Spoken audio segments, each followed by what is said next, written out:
Hello dear friends, good morning, सुप्रभात। तो आज की क्लास में हम आगे देखेंगे। विकारी और अविकारी का चैप्टर चल रहा था, उसमें हमने कुछ पढ़ाया था। आज उसके आगे हम देखेंगे। तो वहाँ तक हमने पढ़ाया था पिछली क्लासेस में क्रिया विशेषण के रूप में। तो सबसे पहले आपको शुभकामनाएं। आज के लिए जो है कि आप सभी का स्वागत है इस हमारे यूट्यूब चैनल सपनों की उड़ान विथ यशवंत सर में। आपका हार्दिक अभिनंदन एवं स्वागत है। तो आइए चलते हैं, हम आपको अगले उस पर ले चलेंगे, स्टेप पर। नंबर 2 आपको देखना है क्रिया विशेषण में अविकारी शब्द पर हम चल रहे थे, जहां पर हम देखेंगे संबंध बोधक। संबंध बोधक जिसको अंग्रेजी में पोस्ट पोजीशन कहते हैं। जिसको अंग्रेजी में क्या कहते हैं? पोस्ट पोजीशन कहते हैं। तो जरा सा इसके बारे में हम देखेंगे। जो अविकारी शब्द वाक्य में प्रयुक्त संज्ञा, जो अविकारी शब्द वाक्य में प्रयुक्त संज्ञा या सर्वनाम के बाद प्रयुक्त होकर, संज्ञा या सर्वनाम के बाद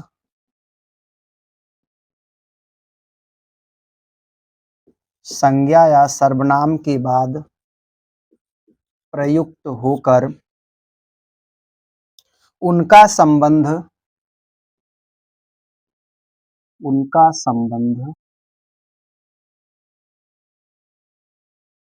उसी वाक्य के अन्य संज्ञा, उसी वाक्य के अन्य संज्ञा या सर्वनाम शब्दों से बताते हैं, या सर्वनाम शब्दों से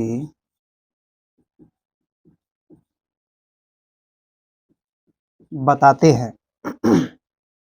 उन्हें संबंध बोधक अव्यय कहते हैं।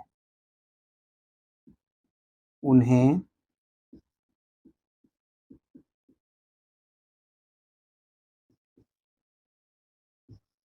संबंध बोधक अव्यय कहते हैं। अब यहाँ पर डियर स्टूडेंट, यहाँ पर ये देखना है कि संबंध बोधक भी जो है आपका अविकारी शब्दों की श्रेणी में आएगा, जिसको अंग्रेजी में पोस्ट पोजीशन कहा जाता है।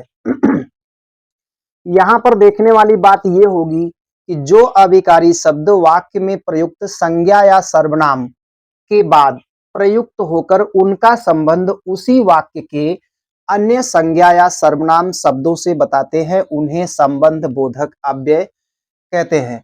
यहाँ पर यह समझना है कि आप पिछली क्लासेस में संज्ञा और सर्वनाम के बारे में पढ़कर आए हैं।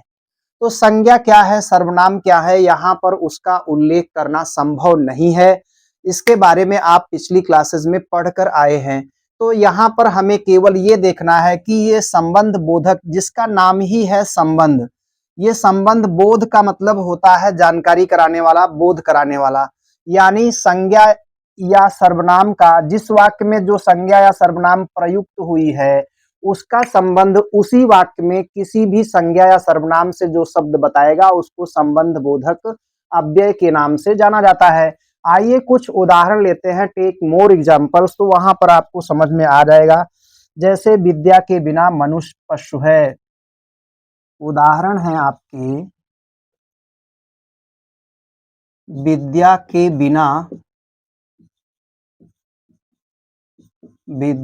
बिना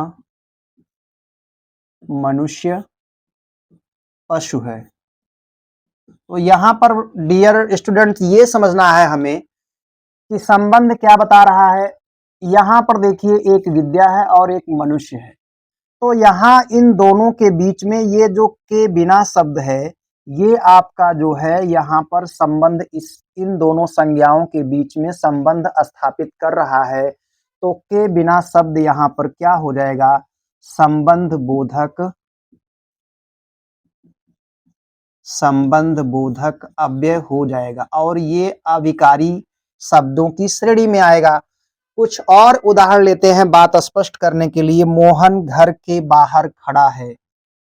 दूसरा उदाहरण है मोहन घर के बाहर खड़ा है। मोहन घर के बाहर खड़ा है। तो अब यहाँ पर देखिए एक शब्द यहाँ पर घर है और कहाँ खड़ा है, यहाँ इन दोनों के बीच में जो है के बाहर शब्द आपका क्या हो जाएगा, संबंध बोधक, संबंध बोधक अव्यय हो जाएगा, संबंध बोधक अव्यय हो जाएगा। टेक मोर एग्जांपल्स, कुछ और उदाहरण लेते हैं। श्याम रात भर जागता रहा। श्याम रात भर जागता रहा। तो यहाँ पर ये और इनके बीच में देखें तो बीच में ये जो रात भर शब्द आया है, ये रात भर शब्द जो है आपका क्या हो जाएगा, संबंध बोधक अव्यय हो जाएगा, संबंध बोधक अव्यय हो जाएगा। तो आपको हम पिछले क्लासेस में बता चुके हैं कि ये 20वें क्रमांक पर आएगा आपको। जो OMR सीट आपको मिलेगी, डियर स्टूडेंट इसके बारे में थोड़ा सा और आपको हम बता दें। OMR सीट जो मिलेगी जिसमें 20 क्वेश्चन आपके ऑप्शनल पूछे जाएंगे।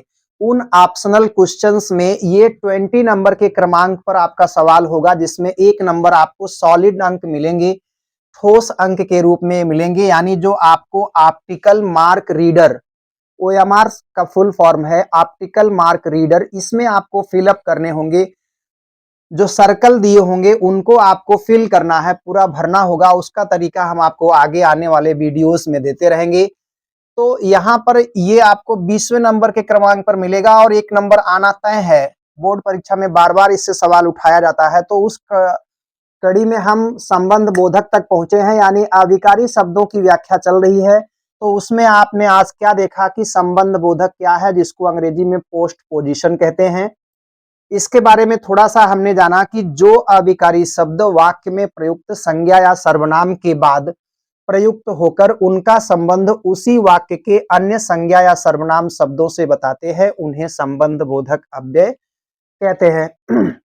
जैसे हमने उदाहरण लिया, विद्या के बिना मनुष्य पशु है। तो यहाँ पर देखिए दोनों के बीच में ये के बिना शब्द जो है संबंध बता रहा है, तो ये संबंध बोधक अव्यय हो गया। इसी तरह से दूसरा उदाहरण हमने क्या देखा, मोहन घर के बाहर खड़ा है। तो यहाँ पर घर के बाहर जो है ये आपका संबंध बोधक अव्यय हो गया। इसी तरह से श्याम रात भर जागता रहा, तो इसमें रात भर शब्द जो है संबंध बोधक अव्यय हो गया। तो आइए चलते हैं हम अविकारी शब्दों की सूची में, थोड़ा सा इसके आगे चलते हैं। तो अगला जो क्रमांक है वो समुच्चय बोधक का है। अगला जो क्रमांक है वो समुच्चय बोधक का है। डियर स्टूडेंट, आज आपको एक नई सूचना बता रहे हैं कि जो आपकी प्री बोर्ड परीक्षा है, वो इंटर और हाई स्कूल दोनों की जो प्री बोर्ड परीक्षा है, वो आज की सूचना के अनुसार जो इन्फॉर्मेशन आ रही है उसमें आपको जो है जनवरी के दूसरे सप्ताह से, यानी सेकंड वीक से जो है आपकी प्री बोर्ड की परीक्षाएं स्टार्ट हो सकती हैं। इसकी तैयारी आप लोग करते रहें। सर्दी का मौसम है, स्वास्थ्य को बनाए रखें। हमें एक एक नंबर के लिए लड़ना है, क्योंकि एक एक नंबर आपके लिए इम्पोर्टेंट है। एक नंबर अगर आपसे आपका कहीं से माइनस होता है तो आप लाखों विद्यार्थियों से पीछे हो जाएंगे। तो ये कंपटीशन का दौर है, इसमें आपको एक एक नंबर के लिए लड़ना होगा, चलना होगा, आगे बढ़ना होगा। तो आइए हम इसमें आपको आगे ले चले। तो तीसरे क्रमांक पर आपका है समुच्चय बोधक। तीसरे क्रमांक पर है जो अविकारी शब्दों की सूची है, उसमें तीसरे क्रमांक पर है समुच्चय बोधक, जिसको अंग्रेजी में क्या कहते हैं, कंजंक्शन कहते हैं। डियर स्टूडेंट, जिसको अंग्रेजी में कंजंक्शन कहते हैं। तो आइए थोड़ा सा इसके बारे में जानते हैं। सबसे पहले समुच्चय को देखते हैं कि समुच्चय का अर्थ क्या है। समुच्चय का अर्थ जोड़ने वाला है। समुच्चय का अर्थ, समुच्चय का अर्थ जोड़ने वाला है। समुच्चय का अर्थ जोड़ने वाला है। इसी कारण इसे योजक भी कहते हैं। इसी कारण इसे योजक भी कहते हैं।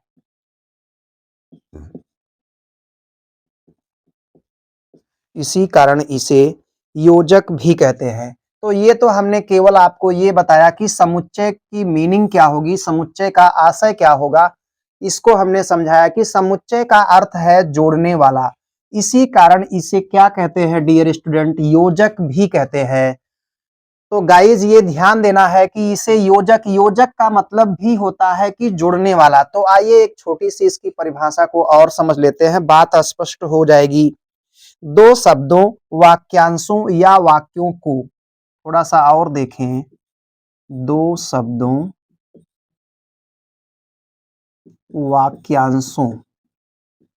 वाक्यांशों में जो संधि होगी वो दीर्घ स्वर संधि होगी। वाक्य धन अंश, तो वाक्यांश सिद्ध हो जाएगा। दो शब्दों, वाक्यांशों या फिर वाक्यों को आपस में मिलाने, वाक्यों को आपस में मिलाने या अलग करने वाले शब्दों को, अलग करने वाले शब्दों को समुच्चय बोधक अव्यय कहते हैं। समुच्चय बोधक अव्यय कहते हैं। समुच्चय बोधक अव्यय कहते हैं। तो यहाँ पर डियर स्टूडेंट ध्यान क्या देना है कि समुच्चय का मतलब क्या होता है। समुच्चय को अंग्रेजी में क्या कहते हैं, समुच्चय को अंग्रेजी में कहते हैं कंजंक्शन। और यहाँ पर हमने क्या देखा, समुच्चय का अर्थ जोड़ने वाला है, इसी कारण इसे योजक भी कहते हैं। छोटी सी एक परिभाषा हमने आपके लिए रखी है। दो शब्दों, वाक्यांशों या वाक्यों को आपस में, यहाँ पर हो जाएगा आपस में मिलाने या अलग करने वाले शब्दों को समुच्चय बोधक अव्यय कहते हैं। अब यहाँ पर क्या ध्यान देना है, यहाँ पर कुछ उदाहरण देखें, बात स्पष्ट हो जाएगी। जैसे मोहन बाजार गया और उसने पुस्तक खरीदी। कुछ उदाहरण देखते हैं तो बात स्पष्ट हो जाएगी। मोहन बाजार गया और पुस्तक खरीदी। मोहन बाजार गया और उसने पुस्तक खरीदी। डियर फ्रेंड्स, यहाँ पर क्या देखना है कि यहाँ पर दो वाक्य हो गया। एक तो मोहन बाजार गया और दूसरा वाक्य हो गया उसने पुस्तक खरीदी।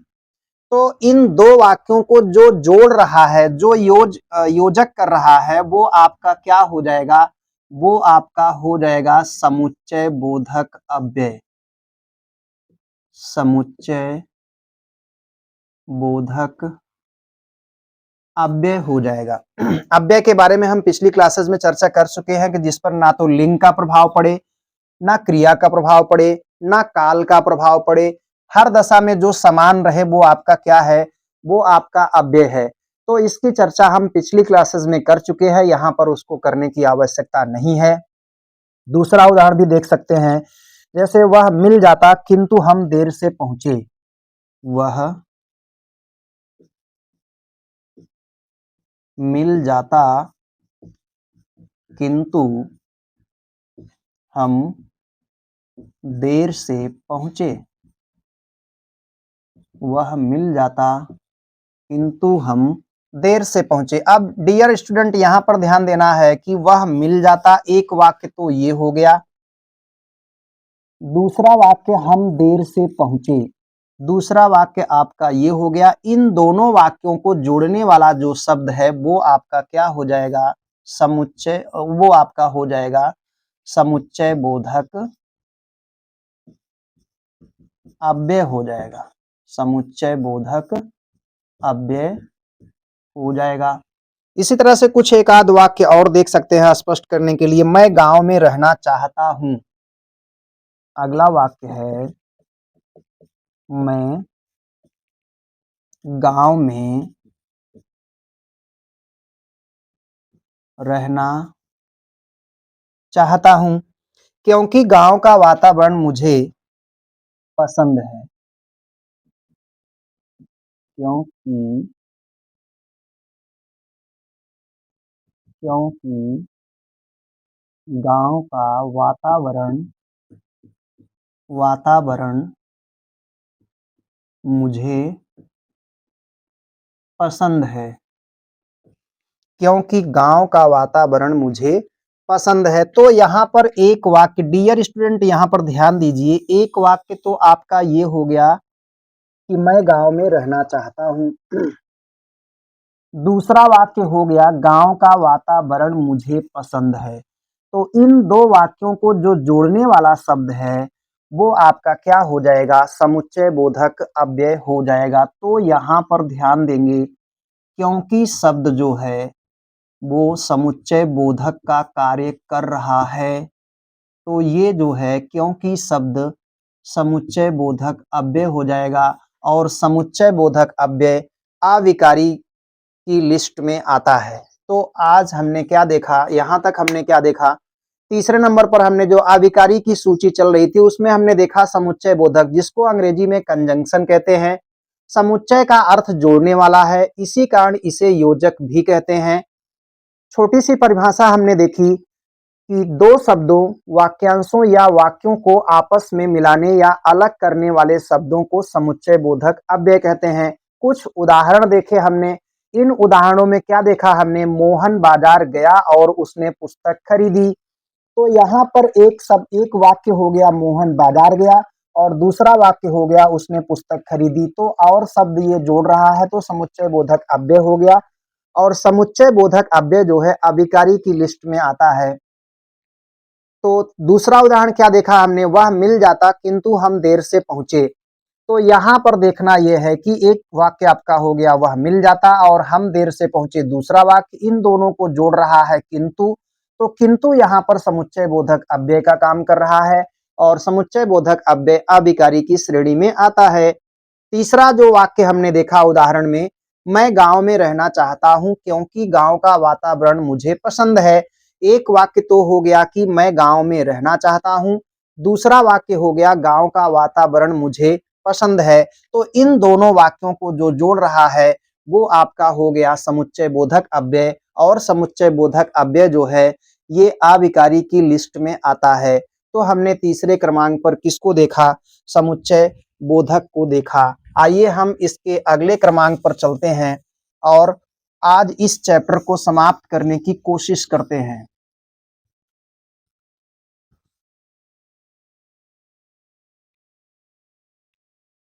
तो ये एक इम्पॉर्टेंट चैप्टर चल रहा था, अभी जो चल रहा है, और इसमें कुछ चीजें अभी बाकी हैं। इसमें हम थोड़ा प्रैक्टिस भी करेंगे कि किस तरह के प्रश्न यूपी बोर्ड में उठाए जा सकते हैं या पिछले साल में उठाए गए हैं। तो चौथे नंबर पर आपका जो क्रमांक है वो विस्मयादि बोधक का है, विस्मयादि बोधक अव्यय, विस्मयादि बोधक अव्यय जिसको अंग्रेजी में इंटरजेक्शन कहते हैं, जिसको अंग्रेजी में क्या कहते हैं, इंटरजेक्शन कहते हैं। आइए थोड़ा सा इसमें समझें। जो अविकारी शब्द हर्ष, शोक, ग्लानि, विस्मय, थोड़ी सी परिभाषा देखें। जो अविकारी शब्द हर्ष, शोक, ग्लानि, हर्ष, शोक, ग्लानि, विस्मय, लज्जा, घृणा, विस्मय, लज्जा, विस्मय, लज्जा, घृणा, तिरस्कार आदि मनोभावों को, तिरस्कार आदि मनोभावों को, तिरस्कार आदि मनोभावों को व्यक्त करते हैं, व्यक्त करते हैं। उन्हें विस्मयादि बोधक अव्यय कहते हैं। उन्हें विस्मयादि बोधक अव्यय कहते हैं। उन्हें विस्मयादि बोधक अव्यय कहते हैं। तो आपको ये ध्यान देना होगा, विस्मय माने यहाँ तो आश्चर्य हो गया, लेकिन इसमें आदि शब्द भी जुड़ा है, यानी विस्मय आदि। विस्मय आदि के अलावा और किन किन शब्दों का बोध ये अव्यय कराता है, यहाँ पर आपको विस्तार से बताया गया है कि जो अविकारी शब्द हर्ष, खुशी, शोक, ग्लानि और विस्मय, लज्जा, घृणा, तिरस्कार आदि मनोभावों को, मनोभावों का मतलब मन के भाव, मनोभावों को व्यक्त करते हैं, उन्हें विस्मयादि बोधक अव्यय कहते हैं। तो अब यहां पर विस्मयादि का मतलब ही क्या है? विस्मय धन आदि, विस्मय धन आदि, इसका संधि विच्छेद करेंगे तो इस तरह से हो जाएगा। विस्मय का मतलब आश्चर्य, जो आदि का मतलब है, इसमें और भी चीजें आ सकती हैं जिसको यहाँ पर बता दिया गया कि जिसमें हर्ष है, शोक है, ग्लानि है, विस्मय है, लज्जा है, घृणा है, तिरस्कार है, ये आदि कुछ और मनोभाव भी हो सकते हैं। तो इसको केवल इतना ही नाम यहाँ पर दे दिया गया कि विस्मयादि बोधक अव्यय। तो आइए इसके कुछ उदाहरण देखते हैं, जैसे हाय अब मैं क्या करूं। हाय मैं अब क्या करूं। तो यहाँ पर देखिए, एक हाय का मतलब यहाँ पर एक शोक व्यक्त किया जा रहा है, ग्लानि व्यक्त की जा रही है कि हाय मैं अब क्या करूं। तो यहाँ पर हाय शब्द जो है वो आपका क्या हो जाएगा?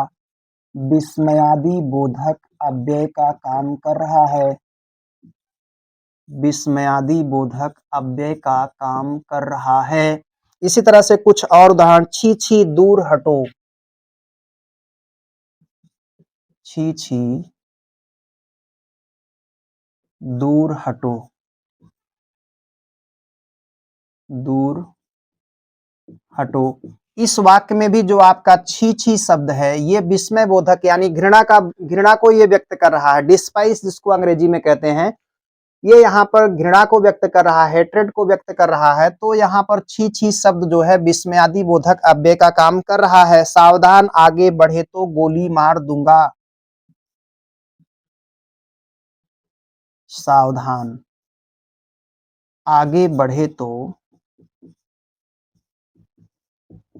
आगे बढ़े तो गोली मार दूंगा। आगे बढ़े तो गोली मार दूंगा। तो यहाँ पर सावधान शब्द जो है आपका किसका काम कर रहा है? विस्मय का काम कर रहा है, विस्मयादि बोधक अव्यय का काम कर रहा है। तो ये यहाँ पर ये हो जाएगा आपका, ये आपका जो है अविकारी शब्द की श्रेणी में आ जाएगा। तो आज हमने क्या देखा? आज हमने देखा कि संबंध बोधक अव्यय क्या है, समुच्चय बोधक अव्यय क्या है, विस्मयादि बोधक अव्यय क्या है। क्रिया विशेषण को हम इसके पहले वाली क्लास में विस्तार से उस पर हमने चर्चा की है, तो वहां पर उसको देख सकते हैं। आइए इसके आगे हम आपको बताते हैं कि इस तरह के प्रश्न बोर्ड परीक्षा में आपसे पूछे जाएंगे। तो आइए उन प्रश्नों की प्रकृति को समझते हैं कि उन प्रश्नों की प्रकृति कैसे होगी। तो इसके बारे में कुछ प्रश्न हम आपके लिए चुन कर लाए हैं। तो आइए हम उन प्रश्नों की श्रृंखला को देखते हैं और अपने आप को विस्तार से जो अपने आप को थोड़ा सेटिस्फेक्शन देते हैं, विस्तार से चर्चा करने की कोशिश करते हैं। जैसे पहला प्रश्न है, क्रिया विशेषण शब्द का चयन कीजिए। छोटे छोटे प्रश्न आपसे पूछे जाएंगे। क्रिया विशेषण का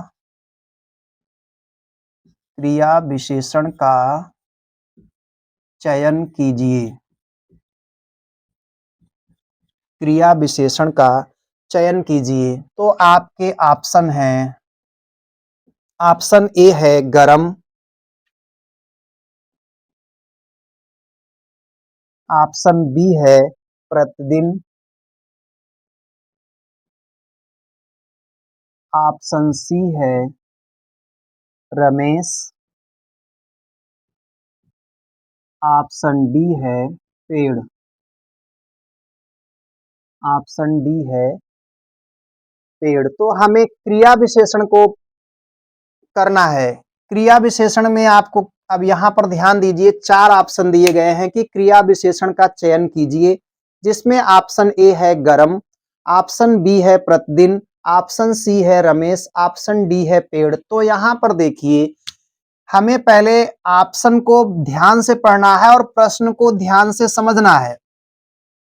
प्रश्न हमसे क्या किया जा रहा है? प्रश्न ये किया जा रहा है कि क्रिया विशेषण क्या है।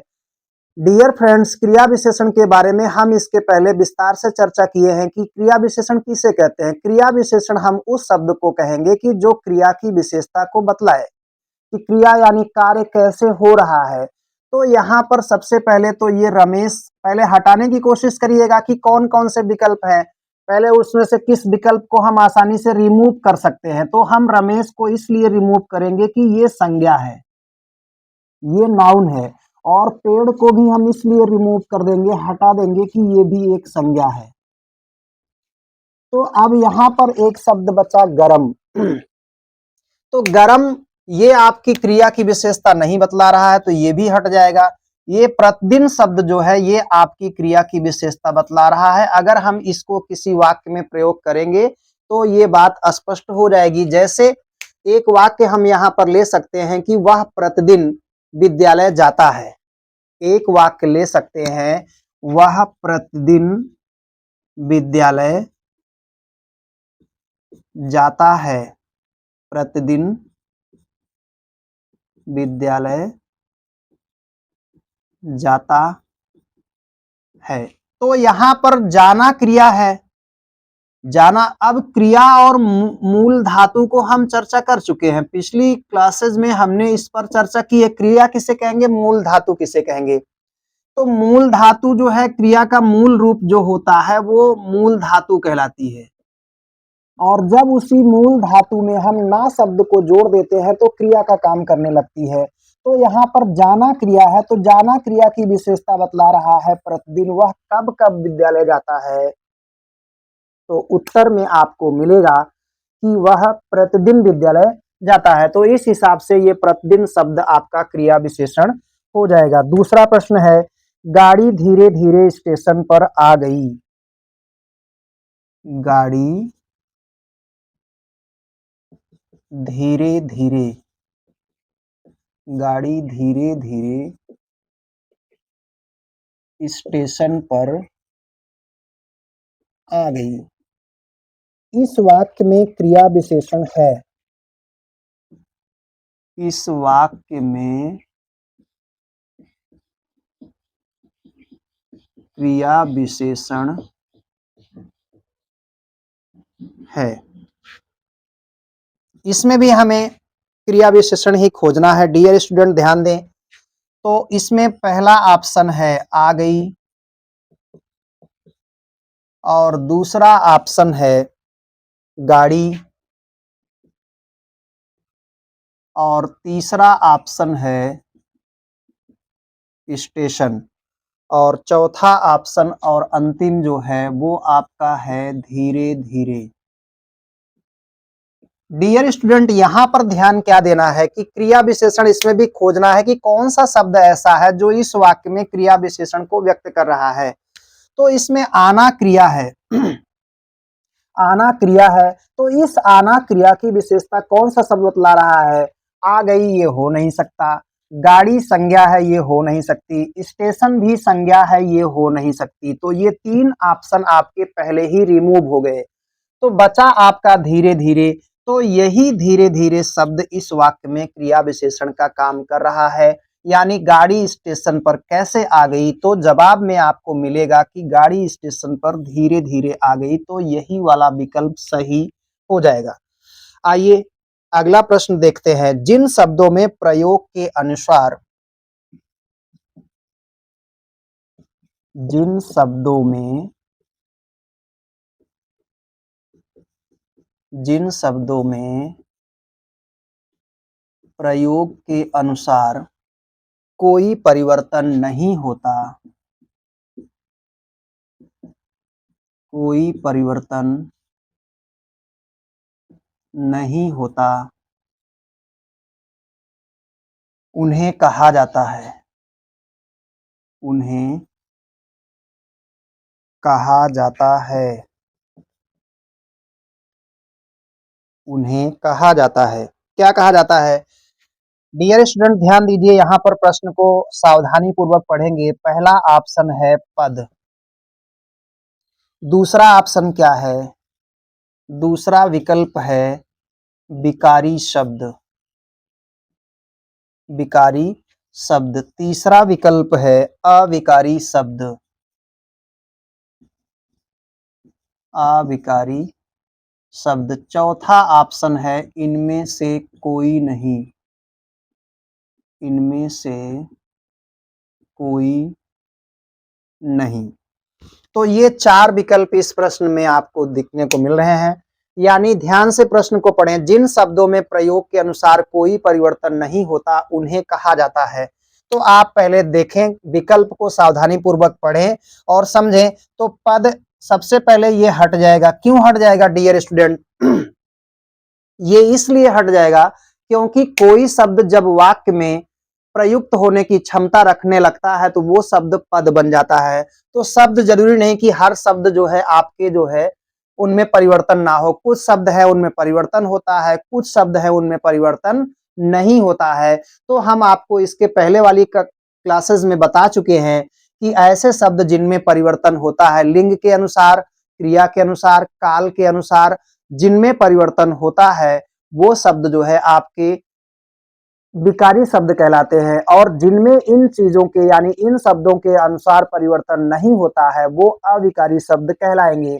तो अब यहाँ पर ध्यान देना है कि कोई परिवर्तन नहीं होता है, ये आपको ध्यान देना था कि ऐसे शब्द जिनमें कोई परिवर्तन नहीं होता है, हम उसको किसी भी दशा में बदल नहीं सकते हैं, तो वो शब्द क्या कहलाएंगे? वो शब्द आपके अविकारी शब्द कहलाएंगे। ऑप्शन नंबर सी सही हो जाएगा। ये भी रिमूव हो जाएगा। क्यों रिमूव हो जाएगा? ऐसे शब्द जिसमें विकार पैदा हो, जिसमें कमी पैदा हो, जिसमें परिवर्तन हम कर सकें, काल क्रिया या उसके अनुसार जो है परिवर्तन हो जाए, वो आपके क्या कहलाएंगे? विकारी शब्द। अब यहाँ पर देखें, निम्न में कौन सा अविकारी शब्द का प्रकार है? निम्न में कौन सा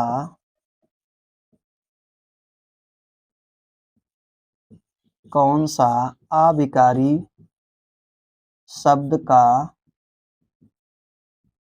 प्रकार है? अविकारी शब्द का प्रकार है।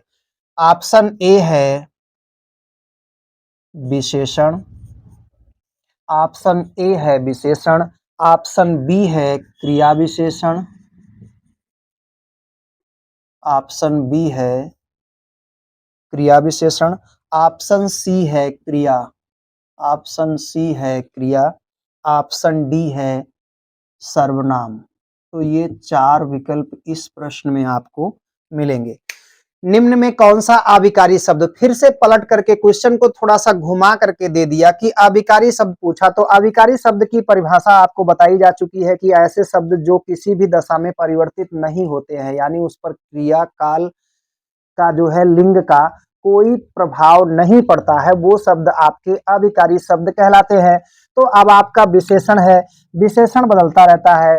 जैसे एक अच्छा, ये विशेषण है, तो ये इसका जो है अच्छी भी हो जाएगा, अच्छे भी हो जाएगा, तो ये बदल रहा है, तो विशेषण तो बदलेगा, ये हट जाएगा। फिर यहाँ पर क्रिया, गया, गई, गए, ये सब क्रियाएं हैं, तो ये भी बदल रही है। सर्वनाम भी आपका बदलता रहता है, संज्ञा और सर्वनाम ये बदलने वाली क्रियाएं बदलने वाले शब्द हैं, इसलिए ये कौन सा शब्द हो जाएगा, ये विकारी हो जाएगा, और ये भी विकारी हो जाएगा, ये भी विकारी हो जाएगा। तो यही एक बचा जो क्रिया विशेषण है, जो हर दशा में समान रहता है, जिस पर काल, क्रिया, लिंग का कोई प्रभाव नहीं पड़ता है, तो ये अविकारी शब्द हो जाएगा। तो यहाँ पर ये ध्यान दें डियर स्टूडेंट, यहीं पर हम इस क्लास को बाइंड अप करेंगे, और यहाँ पर आपका 1 नंबर का जो पाठ्यक्रम में शामिल था विकारी और अविकारी शब्द, वो 1 नंबर का जो सवाल है वो हमने यहाँ पर कंप्लीट किया है। तो आप इसको ध्यान से पढ़ें, और इस क्लासेस को या जितनी क्लासेस इस आपको सपनों की उड़ान विथ यशवंत सर में हो रही हैं, इन क्लासेस को पढ़ने के बाद आप इसको लाइक करें, शेयर करें, चूंकि एक शेयर और एक लाइक हमें ऊर्जा से भर देता है। और अगर आप इस वीडियो को या इस क्लासेस को शेयर करते हैं, तो उससे अन्य विद्यार्थियों को भी आपको समझने में, या इस जो आपका चैप्टर चल रहा होता है उससे वो लाभान्वित होंगे। तो ये आप काम करेंगे, एक एक लाइक और एक एक शेयर हमारे लिए ऊर्जा भरता है, और नए चैप्टर को नए विश्वास के साथ, नई ऊर्जा के साथ हम आपके साथ लाने में समर्थ हो पाते हैं। तो डियर स्टूडेंट, आज के लिए इतना ही। आपका दिन शुभ हो।